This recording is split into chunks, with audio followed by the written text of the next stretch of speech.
मी Sadashiv Dhakane, police Thane नेमणूक हसनाबाद।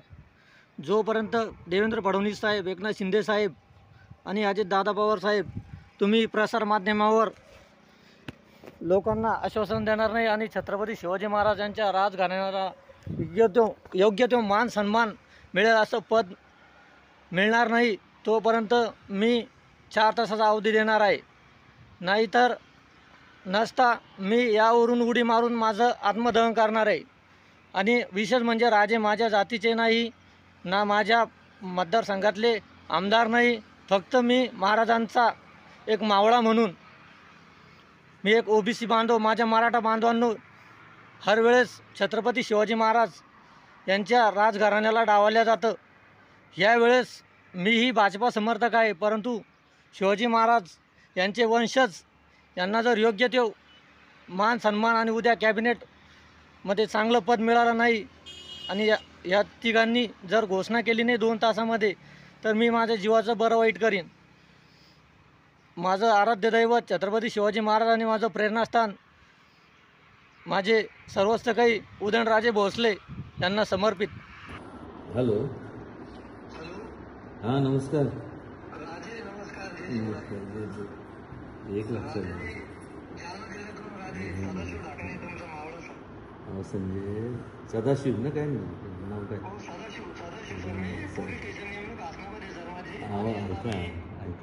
ऐका आयुष्य एकदाच येतं आणि कोणाचं आयुष्य एवढं स्वस्त नाही, त्यामुळे तुमचं आयुष्य एवढं स्वस्त नाही। तुमच्या भावना मला कळाल्या, जे काय असेल ते नंतर बघू ना। तुम्ही एकदा मला भेटायला या, मग आत्मदहन आणि हे आणि ते वरनं उडी मार। अहो तुम्ही जे असेल ते, पण हे चुकीचं आहे। तुम्ही जरा खाली या, मला भेटायला। अहो सगळं मान्य आहे।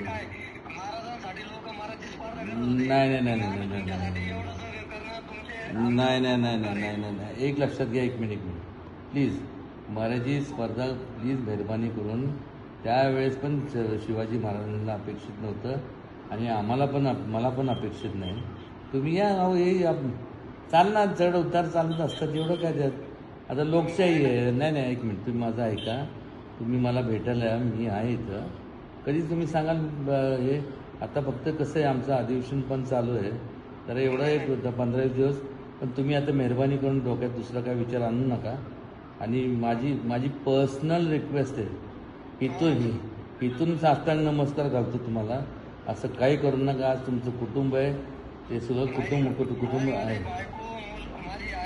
हो नाही तसं नाही। त्यांना मग कोण आहे पुढं, मला सांगा। नाही वेळासारखं त्यांना कोण, त्यांनी कोणाकडे बघून जगायचं, असं होत नाही ना। नाही माझी शपथ आहे तुम्हाला, तेवढं जे असेल ना तेवढं तुम्ही हे करा, बसून। अरे नाही काय नको, ते डोक्यात आणू नको प्लीज, तुझ्या पाया पडतो बघा। तसं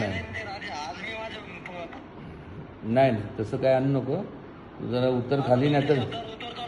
बरं ठीक आहे, ओके प्लीज। हो असू दे। महाराज काय करू शकले असते का? नाही, त्यांनी एक दिशा दिली, एक विचार दिला, एक पुरोगामी विचार दिला, लोकांच्या सेवेचा विचार दिला, आणि त्यात तुमच्या सगळ्यांचे म्हणजे तुमचे सगळ्यांचं सिंहाचा वाटा आहे। महाराजांचं तर आहेच, पण त्याचबरोबर जेवढे संपूर्ण जेवढे त्यांचे वेगवेगळ्या जाती जमातीतले जे लोक होते, त्यांनी कधी सर्वधर्म समभाव या भावनेतनं ऐका एक तुम्ही बोलू नका, 2 मिनटं आहे, मला संपू दे। मग त्या हिशोबाने आज त्यांची तुम्हाला शपथ देतो की तुम्ही आता खाली उतरा, मग आपण बघू, बसू नका, त्यातून मार्ग काढू ना। एवढं काय पद काय, आज तुम्ही एवढं मला तुमच्या सगळ्यांनी तुमच्या मनात मला पद दिलं, ह्याच्यापेक्षा मोठं काय मला पद नकोच आहे। कुठलं पद त्यांनी मिळतं? चला ओके, भेटू मग। ओके हो कधी पण फोन कर ना बाबा, कधी। ठीक आहे, कधी उद्या या ना सातारला, मी उद्या या, परवा या, तुम्हाला जसं जमन सोयीप्रमाणे तुम्ही या, मी आहे। ओके ठीक आहे, ओके ठीक।